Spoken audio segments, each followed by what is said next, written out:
a que des blablas, c'est du pipeau, on est chez les fous. C'est ainsi que Bernard Tapie a réagi, samedi 2 mars, aux accusations portées dans Le Monde par son ancien homme de confiance, Marc Fratani, avec lequel il est aujourd'hui brouillé. Il est fâché à mort. Mais de là à aller raconter ces espèces de conneries.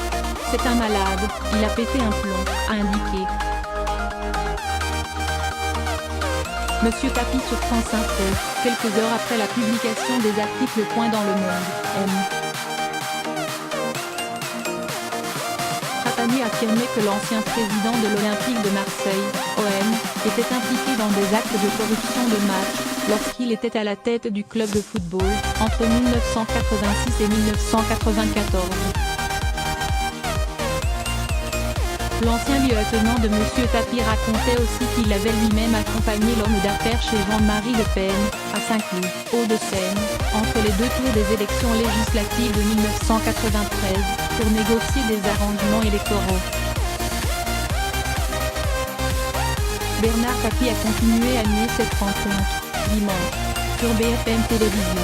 L'ancien président du Front National, lui, a confirmé en détail, au micro de RTL, le rendez-vous évoqué déjà dans de nombreux livres. Il est venu en personne. J'ai accepté de le recevoir bien sûr. Il est monté à mon bureau et il m'a demandé de maintenir mon candidat au deuxième tour de l'élection législative où il était lui-même candidat, a déclaré M. Le Pen, samedi, à propos de cette élection dans la 10e circonscription des Bouches-du-Rhône.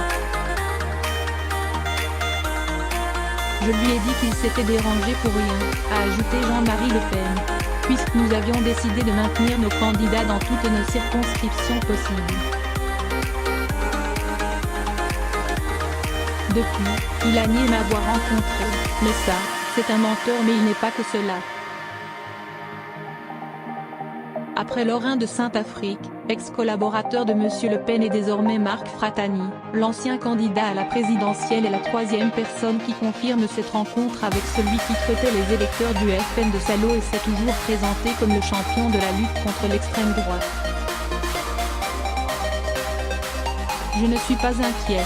Dans Le Monde, Marc Fratani affirmait aussi avoir participé une fois à un achat d'arbitre avant un match PSG-OM. L'ancien président du club marseillais a expliqué de son côté que les actes de corruption d'arbitre lorsqu'il dirigeait le club marseillais ne le concernent plus. Après, s'il lui a acheté un arbitre un jour, il faut qu'il donne son nom, bisous, quand et qui lui a donné l'argent, Harry PM.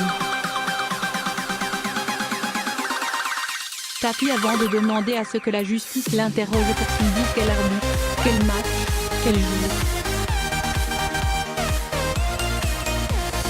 Seul Jean-Pierre Bernès, directeur général du club à l'époque, avait la capacité à acheter un arbitre. Je n'ai pas acheté un match. J'ai simplement participé à cet achat. Monsieur Bernès le dit sur procès-verbaux, a confirmé M. Fratani sur RTL lundi 4 mars avant d'ajouter « Je ne suis pas inquiet. Vous verrez, il n'y aura pas de plainte. »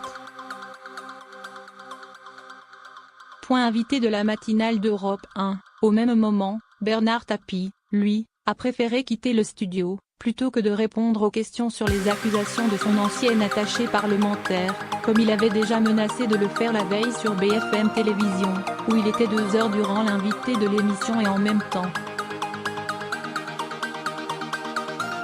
Du 11 mars au 5 avril, c'est un autre rendez-vous qui attend l'homme d'affaires.